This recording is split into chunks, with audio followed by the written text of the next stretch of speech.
좌우로 인사합시다. 반갑습니다. 반갑습니다. 잘 오셨습니다. 주님 만납시다. 어느 병실에 두 환자가 나란히 누워 있었습니다.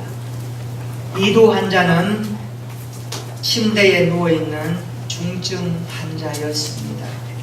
그래도 한 환자는 하루에 몇 번씩 일어나서 치료하는 과정을 거치는 그런 환자였습니다. 그는 창가에 있었기 때문에 누운 환자는 그가 일어날 때마다 창밖을 보면서 그리고 좋은 광경을 살필 수 있었습니다. 그런데 옆에 있던 그 환자는 항상 누워있어야만 했습니다. 그는 창가에 있는 그 환자가 일어서서 밖을 볼 때마다 이렇게 질문했습니다. 뭐가 보이십니까? 무엇이 보이십니까? 그러자 창가에 있던 환자는 이렇게 말합니다. 커다란 호수가 있고요. 그리고 백조가 있습니다. 산책하는 여인들의 모습과 그리고 아이들이 공놀이하는 모습이 있습니다. 처음엔 그의 친절이 너무나도 감사했습니다. 그러나 그 사람에게만 창밖을 볼 수 있다는 생각을 하니까 왠지 마음이 이상했습니다. 자신은 창밖을 보지 못한다는 것 때문에 그 사람이 오히려 미워지기 시작했습니다. 어느 날 밤이었습니다. 두 사람이 고통스러운 밤을 보내고 있었습니다. 창가에 누워있던 그 환자가 응급 호수줄을 찾으려고 여기저기를 부스럭거리면서 더듬고 있었습니다. 안쪽에 앉아있던 환자는 소리를 들었음에도 불구하고 모르는 척하고 지나쳐 버렸습니다. 그가 죽으면 자신이 창가로 갈 수 있다는 생각을 여러 번 하곤 했습니다. 그래서 자신이 그 호출 버튼을 누를 수 있음에도 불구하고 모르는 척 그냥 가만히 있었습니다. 새벽녘이 되었습니다. 결국 창가에 있던 환자는 숨을 거두고 말았습니다. 아침이 되자 의사와 간호사들이 와서 시신을 수습하고 그 시신을 바깥으로 이동시켰습니다. 그런데 안 됐다는 마음보다는 오히려 잘 됐다는 마음이 한 곳에서 올라오기 시작합니다. 이제 창가에 환자가 나갔으니까 저 자리는 내가 차지할 자리다. 간호사가 오자마자 그는 이렇게 부탁을 합니다. 간호사님, 저 창가로 나를 이동시켜. 햇빛이 환히 비치는 아침이었습니다. 안쪽에 있던 이 환자는 의사의 도움으로 간호사의 도움으로 창가로 그 침대를 옮겼습니다. 그리고 누웠다가 완강 힘을 다하여서 일어나서 그 창가에 환히 비치는 햇살을 받으며 창문가로 시선을 둡니다. 그러나 자기 눈앞에 보이는 것은 아무것도 없었습니다. 회색 벽돌로 지은 어두컴컴한 집 하나만 눈앞에 다가왔습니다. 그때 그는 생각해 보았습니다.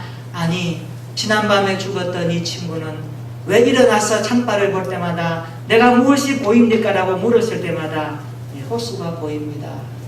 여인들이 산책을 합니다. 백조가 논이고 있습니다. 아이들이 공놀이를 합니다. 라고 나에게 말해주었을까? 그는 이제 머릿속에 이런 생각이 들었습니다. 얼마나 미안했을까? 얼마나 옹졸했을까? 그의 모든 표현과 자신을 향한 대답은 자기보다 더 약한 자녀를 위해서 위로해주기 위한 성림이었다는 것을 그제야 머릿속에 스쳐가기 시작합니다. 눈물이 고였습니다. 내가 너무 심했구나. 그 아파하고 힘들어할 때 내가 호출줄을 눌러줄 걸. 그러나 후회해도 소용없었습니다. 우리가 이 사실을 보면서 무엇을 하나 깨닫습니까? 우리 인간은 무엇을 바라보느냐가 중요합니다. 이 땅에 살아가는 사람들에게 소망이라는 것은 무엇을 바라보는 것입니다. 예수 믿는 사람들은 땅에 살면서도 하늘의 찬란한 천국의 영광을 바라보는 사람들 아닙니까? 창가에 들어가 아무것이 보이지 않는다 할지라도 믿음의 눈으로 세상을 바라볼 줄 아는 신령한 눈이 있는 사람이 하나님의 백성들 아닙니까? 신앙생활이 무엇일까요? 예수님 믿기 전에는 세상만 바라보았고 눈만 바라보았던 우리들이었는데 이제는 주님이 내 안에 들어오시고 주님의 밝은 빛이 내 영혼을 비추어 주니까 우리는 어떤 환경 속에서도 감사의 눈으로 세상을 바라볼 수 있고, 세상 사람들은 캄캄한 환경 속에서 절망하고 걱정하며 근심할지라도 밝은 세상을 만들어 가시는 하나님 아버지를 바라보면서 이렇게 말할 수 있습니다. 오늘 또 좋은 날입니다. 오늘 또 주님이 함께 하십니다. 이것이 예수 믿는 자의 삶이 아니겠습니까? 그래서 신앙생활은 주님 만났기 때문에 패배의식에서 일어나 하나님의 나라를 바라보고, 슬픔과 죄의식 속에서 빠져있던 우리의 열등의식이 완전히 깨어져서 하나님이 나를 이렇게 멋있게 만드셨다는 자정체감을 가지고 하나님의 세계를 왕래하는 사람이 진정 믿음의 사람들인 줄 믿습니다. 오늘 예배가 하나님이 우리 인생을 찬란하게 만들어 가시는 그 영광스러운 주님을 대면하고 돌아가는 복된 시간 되기를 축원합니다. 우리는 주님께 붙어있는 생명의 사람들입니다. 그리스도 안에 있는 사람들은 생명의 성령의 법 안에 속한 사람들입니다. 그래서 아무나 우리를 정죄하지 못합니다. 이것이 지난 시간에 하나님 앞에 말씀드렸던 설교 요약입니다. 그러므로 이제 그리스도 예수 안에 있는 자에게는 결코 정죄함이 없나니 이는 그리스도 예수 안에 있는 생명의 성령의 법이 죄와 사망의 법에서 너를 해방하였느니라. 할렐루야. 믿으시기를 축원합니다. 아무도 우리를 정죄할 수 없는 참된 자유함이 예수 때문에 주어진 줄로 고백하며 이 예배가 그 하나님 앞에 기쁨과 감격함으로 드릴 수 있기를 축원합니다. 3절 읽어보시기를 바랍니다. 3절입니다. 시작. 율법이 육신으로 말미암아 연약하여 할 수 없는 그것을 하나님은 하시나니 그 죄로 말미암아 자기 아들을 죄 있는 육신의 모양으로 보내어 육신의 죄를 정하사. 아멘. 바울은 율법이 육신으로 말미암아 연약하여 할 수 없는 그것을 하나님은 하신다라고 말씀합니다. 율법이 육신으로 말미암아 연약하여 할 수 없는 그것은 무엇일까요? 요약하면 구원입니다. 율법은 우리에게 구원을 주지 못합니다. 율법은 죄를 깨닫게 할 뿐 죄를 해결하지 못합니다. 율법은 인간을 구원할 수 없습니다. 그런데 하나님은 율법이 할 수 없는 구원을 이루십니다. 따라서 합시다. 하나님은 구원을 이루십니다. 오늘 설교 제목이 이것입니다. 하나님은 하시나니. 하나님은 무엇을 하십니까? 우리 인생을 죄에서 구원하시는 하나님이심을 믿으시기 바랍니다. 우리가 하나님 앞에 무엇을 하셨는지 3절에 말씀하지요. 그 죄로 말미암아 자기 아들을 죄 있는 육신의 모양으로 보내어 육신의 죄를 정하사라고 말씀합니다. 여기 하나님께서 우리를 위하여 하신 두 가지 일을 바울은 가르쳐 줍니다. 첫째는 자기 아들을 죄 있는 육신의 모양으로 보내시는 일을 하나님이 하셨습니다. 두 번째는 육신의 죄를 정하시는 일을 하나님이 하셨습니다. 요약하면 이렇습니다. 하나님은 예수님의 십자가 죽음을 통해서 우리 죄에 대하여 무죄하다라는 판결을 내리십니다. 그러므로 이제 예수님을 믿어 하나님과 함께 자녀가 된 사람은, 예수님과 함께 십자가에 못 박힌 자들은 더 이상 죄의 종로로 타지 아니하고 생명의 성령의 법 아래 살아가게 된다는 것을 말씀해주고 있습니다. 여러분 4절 한번 보십시오. 읽어볼까요? 4절입니다. 시작. 육신을 따르지 않고 그 영을 따라 행하는 우리에게 율법의 요구가 이루어지게 하려 하심이니라. 아멘. 하나님께서 그리스도의 죽음을 통해 죄의 세력을 파괴하는 일을 하셨기 때문에 율법의 어려운 요구가 성령을 쫓아 행하는 성도들에 의해서 성취될 수 있는 길을 여셨다라는 그런 뜻입니다. 우리에게는 하나님의 말씀과 그 뜻대로 순종할 수 있는 능력이 전혀 없습니다. 그런데 오직 성령께서 우리 안에 역사하시면 구원의 삶을 살 수 있게 된다는 내용입니다. 육신은 안 되는데 성령은 되게 한다는 말씀입니다. 내 힘으로는 안 되는데 성령이 우리 속에서 역사하시면 도저히 불가능했던 것들도 할 수 있게 된다는 하나님의 약속입니다. 우리 속담에 기는 놈 위에 뛰는 놈이 있고 뛰는 사람 위에 나는 사람이 있고 나는 사람 위에 붙어 다니는 사람이 있다고 합니다. 우리는 날개가 없기 때문에 결코 날아다닐 수 없습니다. 그러나 날아다니는 사람 옆에 붙어 있으면 우리도 같이 날 수 있다는 것입니다. 우리의 힘으로는 도저히 하나님의 법에 원하는 수준까지 살아갈 수 없습니다. 그렇지만 성령께 붙어 있으면, 성령이 우리의 삶을 붙드시고 인도하시면 우리 또한 놀라운 하나님의 위대한 일들을 이루어가게 된다는 사실입니다. 베드로를 보십시오. 그는 성령께서 역사해 주시니까 한꺼번에 3,000명, 5,000명이 회개하고 돌아오는 구원의 역사를 목도하지 않습니까? 그러므로 성도의 삶은 날마다 성령 안에서 사는 삶이요, 성령을 의지하는 삶인 줄로 믿습니다. 구원받은 성도는 육신대로 살지 않고 날마다 성령을 따라 성령을 의지하며 사는 자인 줄로 믿으시기를 축원합니다. 저는 우리 교회 모든 성도들이 성령을 따라 행하는 믿음의 사람이 되기를 축원합니다. 5절 한번 보시기를 바랍니다. 육신을 따르는 자는 육신의 일을, 영을 따르는 자는 영의 일을 생각하나니 라고 말씀합니다. 5절 한번 보십시오. 바울은 육신을 따르는 자가 나오고 영을 따르는 자가 나옵니다. 그리고 육신의 일이 있고 영의 일이 나옵니다. 그런데 바울은 여기서 생각하나니 라는 단어를 사용하여 연결시킵니다. 6절 한번 볼까요? 6절에 보면 이 생각 하나에 엄청난 결과가 나타남을 보여주고 있습니다. 6절 한번 읽어보겠습니다. 시작. 육신의 생각은 사망이요 영의 생각은 생명과 평안이니라. 아멘. 육신의 생각이 사망으로 인도한다면 성령의 생각은 생명과 평안으로 인도합니다. 7절 한번 읽어볼까요? 시작. 육신의 생각은 하나님과 원수가 되나니 이는 하나님의 법에 굴복하지 아니할 뿐 아니라 할 수도 없습니다. 아멘. 육신의 생각은 하나님과 원수가 된다라고 말씀합니다. 여러분, 사람이 하나님과 원수가 되면 어떻게 될까요? 끝나는 거죠.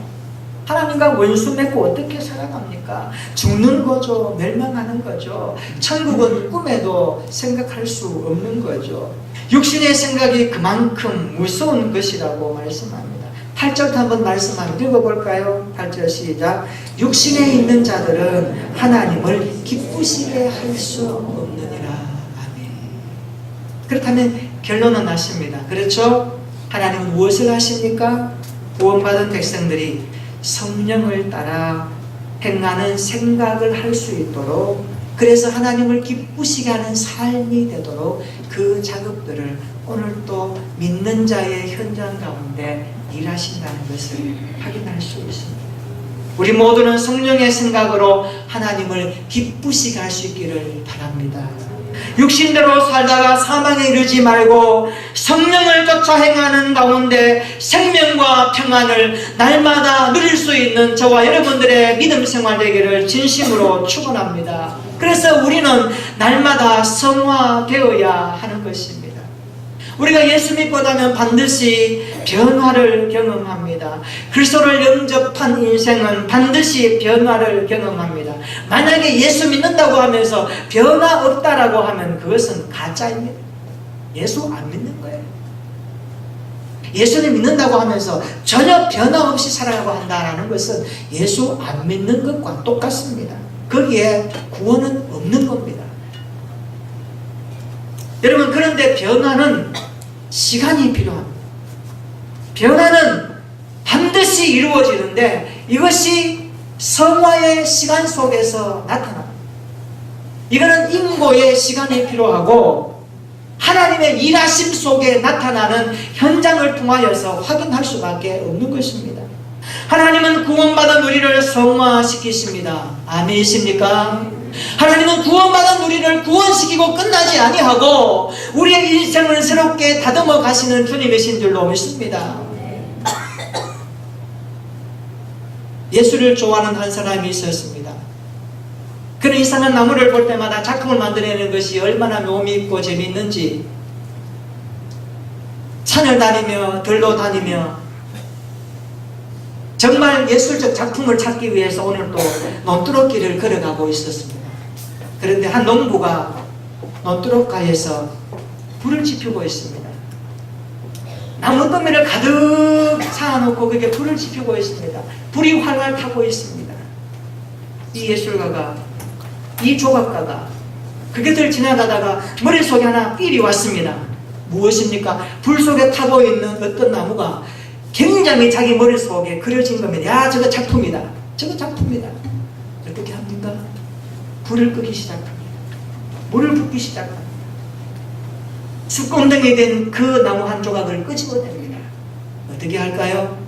집에 와서 사포질을 하고 빼빠를 문지르고 그런 것을 톱으로 낫으로 털어내고 멋있는 작품을 그는 만들기 시작합니다. 만들고 다 놓고 보니까 기가 막힌 거예요. 바로 이거다. 하나님이 일하시니 그렇습니다. 우리 인생이 죄의 불끄덩이입니다.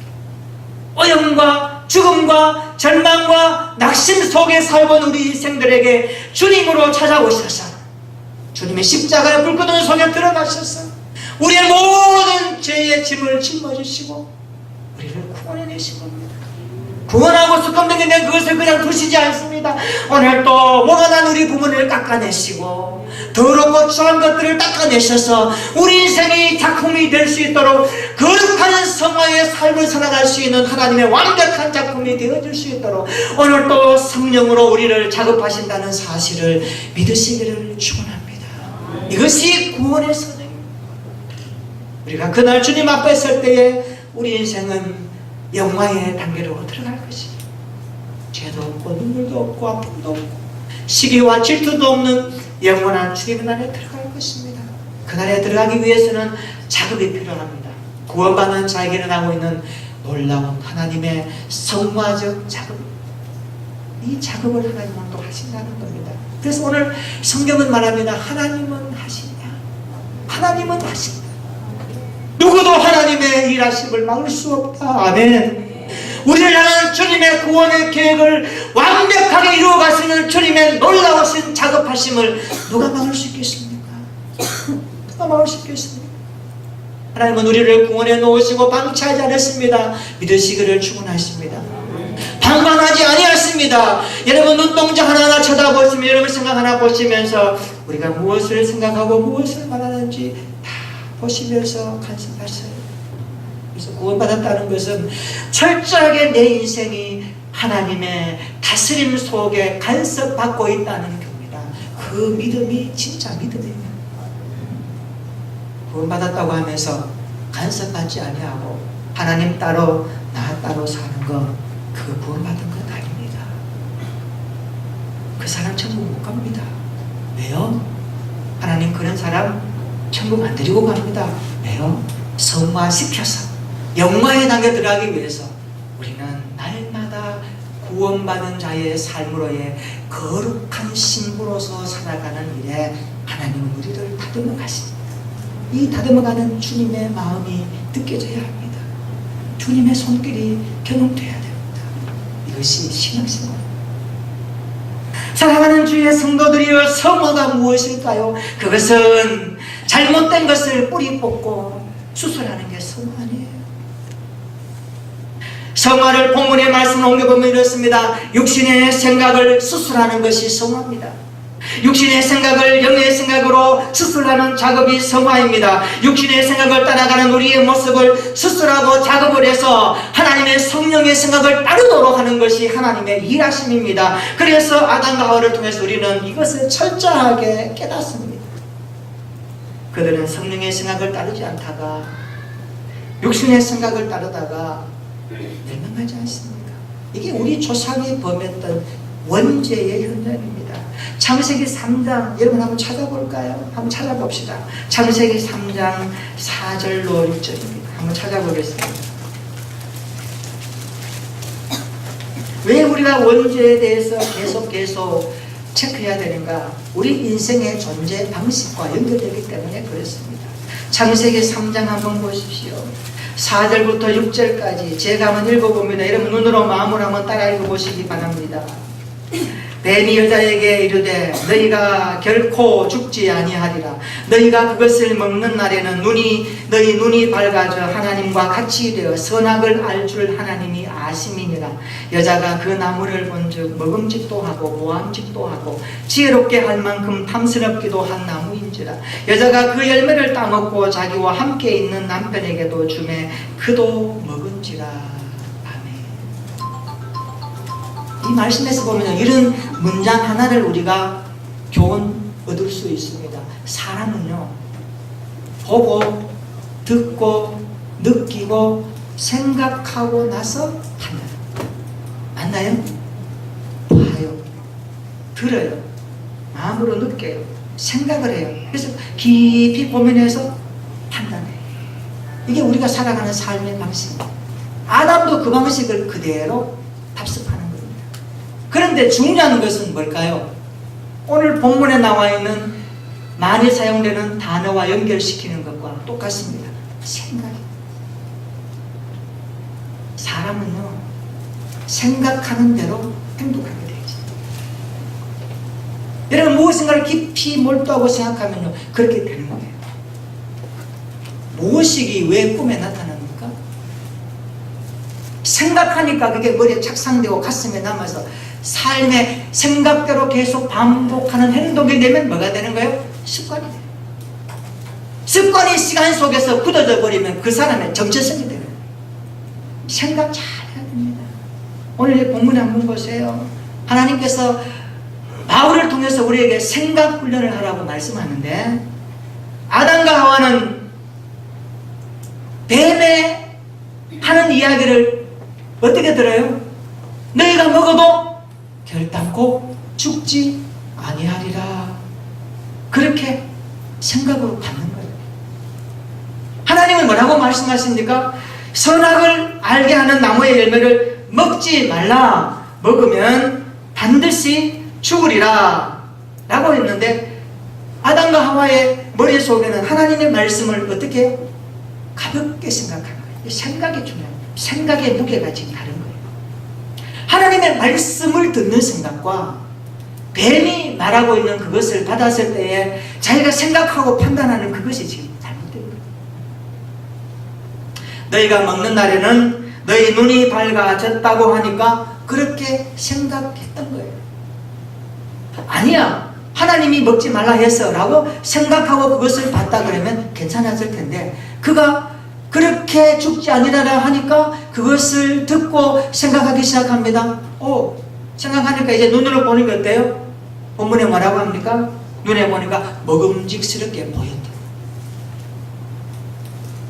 요즘은 하나님께서 우리에게 이 오감이라는 것들을 통해서 믿음 생활을 잘 훈련해야 됩니다.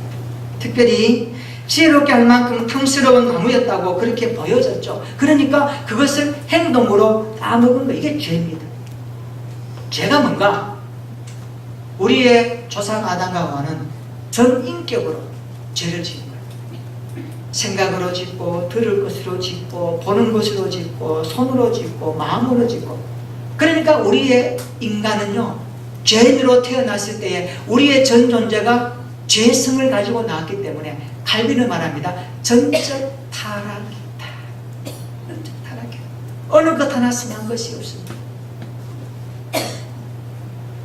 오늘 그래서 마귀는요, 생각의 흐름을 타고 우리에게 유혹한다는 것을 우리가 직시해야 됩니다. 여러분, 사탄 마귀는 항상 생각의 흐름을 타고 우리를 유혹하죠. 여러분, 아무리 보고 느끼고 하더라도 여러분 생각을 잘하면 돼요. 아무리 보고 느끼더라도 아니야, 내 머릿속에 남아있는, 내 가슴 속에 있는 주의 말씀의 기준을 따라서 생각을 바라면 되는 겁니다. 이것은 말씀에서 위배되는 거야. 이것은 말씀에서 그렇게 하지 마라. 그래서 생각을 딱 하고 잡아있으면, 이게 생각을 뚫지 못하면 이 생각을 통해서 가슴 속에 내려오는 것이요, 차단되거든. 마귀는 우리의 생각의 흐름을 타고 우리의 가슴에 죄를 심는 거예요. 그러니까 죄를 먹고 마시는 행동이 나올 수밖에 없는 거예요. 우리 생각이 참 중요해요.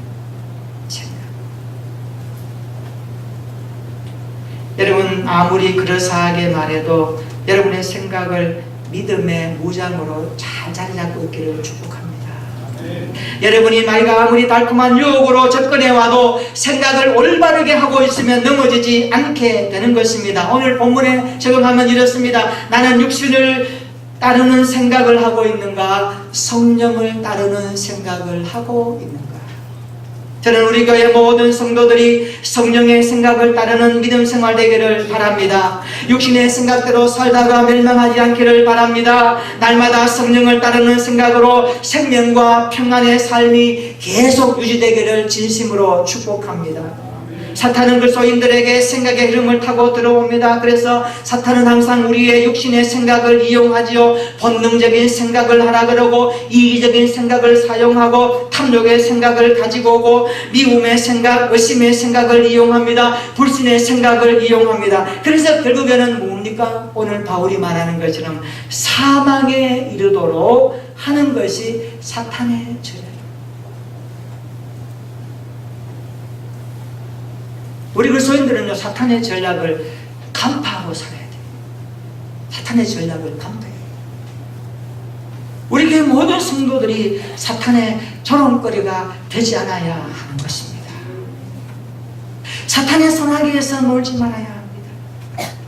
오히려 사탄을 향하여 말씀의 능력으로 이길 수 있기를 진심으로 축원합니다. 성령의 그 말씀의 검으로 사탄을 이길 수 있는 영적인 권세가 있기를 축원합니다. 그래서 구원받은 그리스도인들은 생각하는 훈련을 먼저 해야 합니다. 생각하는 훈련. 어디서요? 말씀 앞에서. 말씀 앞에서 생각하는 훈련을 해야 합니다. 우리는 말씀 앞에서 생각하는 훈련을 계속해야 됩니다. 여러분 로마서 8장을 암송하시면서 이 부분을 꼭 붙드시기를 축원합니다. 암송에서 그 말씀이 내 머릿속에 내 가슴 속에 내려와서 내 온 삶을 붙들고 있도록 그 말씀을 여러분 생각을 계속해서 묵상하십시오. 가슴으로 계속해서 되뇌십시오. 그리고 삶에 그 말씀이 흐르도록 훈련해야 됩니다. 그렇다면 어떻게 해야 될까요? 바울은 고린도후서 10장 5절에서 한 가지 대답을 우리에게 줍니다. 우리가 구원받은 그리스도인으로 어떻게 생각하는 훈련을 할 수 있을까요? 답은 하나입니다. 따라서 합시다. 모든 생각을 사로잡아 주님께 복종하는 훈련. 여러분 모든 생각을 사로잡아 주님께 복종해. 주님께 복종. 제가 한번 물어보겠습니다. 해당하시는 분은 손을 꼭 한번 들어주십시오. 진실대. 지금까지 살아오시면서 나는 한 번도 내 생각으로 죄를 짓지 않고 살았다 하는 분 한 번 모르겠습니다. 내 생각으로 한 번도 죄를 나는 안 지었습니다. 내 생각은 거룩했습니다. 내 생각은 온전했습니다. 완벽했습니다. 그래서 나는 생각의 관계에 있어서 하나님 앞에 서면 당당합니다. 생각으로 죄 한 번도 안 지었으면 하는 분 있습니까? 그렇죠? 없습니다. 이 땅에 그런 사람이 있다면 지금 여기 살아있을 존재가 없습니다. 하나님은 그런 사람 이미 천국으로 데리고 가셔요. 네. 성화되어 있습니다. 그렇다면 우리 모두는 오늘 이 말씀 앞에 적용의 대상이 되는 거죠. 그렇죠? 우리의 생각에 허물이 있습니까? 우리의 생각에 문제 있으니까 인정하십니까? 인정하셔요? 대답이 시원찮게 보니까 그래도 목사님 저는 잘하려고 합니다. 그게 좀 남아있는 것 같아요. 50보 100보입니다. 인정하셔요. 따라서 나는 생각으로 무수한 죄를 지었습니다. 인정하시기 바랍니다. 그래야 말씀 앞에 적용되는 거예요. 저도 예외가 아닙니다. 우리는 많은 생각을 하면서 그 가운데 많은 생각 가운데 사람을 살인도 했습니다. 미워도 했습니다. 구박도 했습니다. 상처도 주었습니다. 여러분 생각 사람들이 모른다고요? 알아요. 어떤 생각으로 살아가는지 안개 속에서 느껴져요. 그 사람은 영적인 하나님의 형상 때문에 그래요. 미워하는 사람하고 같이 있으면 그 미움이 나에게 느껴져요. 그래서 이런 대답이 나와요. 너 나 미워하는 것 같다. 내 느낌이 그렇게 너와 관계 속에서 투영돼. 그래요. 그래서 우리는 생각을 잘해야 됩니다. 미워하면 안 돼요. 우리는 남을 흩들고 깔보고 미워하고 함부로 했던 것들, 우리의 생각 속에 하나님을 믿는다고 하면서 말씀과 상관없이 살아갔던 우리의 삶의 현장들 얼마나 많습니까? 탐욕했던 것, 시기했던 것, 편벽과 경쟁과 자만심과 교만과 증오와 부정적인 생각으로 살아왔습니다. 내 중심으로 살아왔습니다. 육신의 생각대로 살아왔습니다. 내 판단과 내 생각이 언제나 올바르다고 착각하면서 살아왔습니다. 이런 모든 것들을 바울은 말합니다. 사로잡아서 꽁꽁 묶어서 주님께 복종시켜라. 주님의 십자가에 던져버리고 그것을 다 못 박아 버리라고 말씀합니다. 그럴 때에 성령께서 우리의 생각을 새롭게 인도하신다고 말씀하고 있습니다. 날마다 이런 계속적인 십자가에 못 박히신 육신적인 생각이 있어지기를 축원합니다. 하나님 앞에 육신의 생각이 활동하지 못하도록 계속하여 십자가에 못 박는 훈련만이 승리의 비결입니다. 이 작업은 하나님이 하십니다. 성령을 통하여 계속 하십니다. 그래서 하나님은 하십니다. 구원을 주신 하나님은 그 구원의 삶을 살도록 저와 여러분들을 계속해서 못 살게 하실 겁니다. 그래서 하나님 앞에 들들 볶이고 하나님 이리저리 간섭하시고 하나님 우리의 인생 늘 수술하시고 우리의 생각을 영적인 생각으로 할 수 있도록 성령의 생각을 다룰 수 있도록 계속해서 작업하는 그 손길을 매일 매 순간 본다면 경험하고 느끼고 삶을 통해서 고백한다면 우리의 신앙은 계속해서 자랄 것이고 성화되는 것입니다. 근데 그거 없이 육신적인 생각으로 이 땅의 생각으로 영적인 것과는 전혀 별개의 생각으로 살아간다면 하나님 앞에 슬픈 인생이 될지도 모릅니다. 가장 불쌍한 인생이 뭔지 아세요? 말씀에서 정해보면 교회는 오는데 신앙생활을 한다고 하는데 구원은 받았다고 본인은 하나님 앞에서 사람들 앞에서 자랑은 하는데 그의 삶의 스타일이 영적이지 아니하고 성령과 함께하지 아니하고 육신의 모습 그대로 살아가는 사람, 정말 불쌍한 사람. 그런 사람이 영적인 사람은 볼 수 있습니다. 그래서 그를 위해서 기도해야 돼요. 안타까워하면서 눈물을 흘리면서. 저는 우리 교회에 심겨진 모든 성도들이 한 사람도 가라지가 없이 알곡 신자가 되어져서 주님 오시는 그 앞에 당당하게 나가설 수 있기를 구원의 성화적 차원의 은혜가 날마다 주의 손에서 경험할 수 있기를 진심으로 축원합니다. 육신으로 살다가 망하지 않고 성령을 따라 행하는 믿음의 사람 되어지기를 축원합니다. 교회는 육신을 따라 살아가는 자가 아니에요. 성령을 따라 행하는 것이 교회예요. 사회가 그런 사람들이 있을 때 복을 받는 거예요. 우리 모두가 이런 믿음으로 하나님의 영광을 담아내는 복된 인생 되기를 진심으로 축원합니다. 이 작업이 완벽하게 마무리되면 그때 성화는 완성될 것입니다. 그때 우리 모두는 주님 앞에 서서 영원한 천국으로 향할 것입니다. 그날 소망하지 않겠습니까? 그날 그리워하며 살고 싶지 않습니까? 맨날 이 땅에 아웅다웅 땅에 그 바라보고 바람 고로소 교회 말씀하지요. 살아가는 주의 자녀들아, 너희는 위의 것을 생각하라. 위의 것을 생각하라. 믿음은 위의 것을 향할 때에 자라는 것입니다.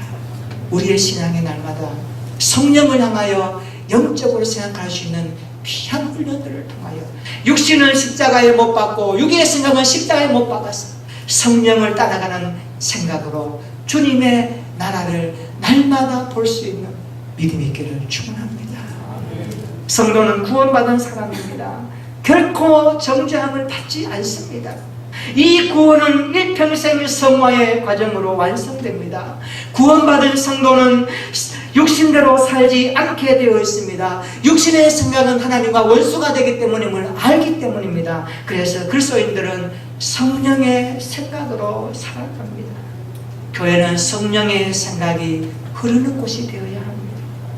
육신의 생각을 했던 사람이 교회에 왔다가 성령의 생각을 하는 사람들을 만났을 때에 자기 자신의 찔림을 받고 도전을 받고 나도 성령과 함께 생각해야 되겠다 고백할 줄 안다면 여러분의 신앙은 그들에게 멘토가 되는 겁니다.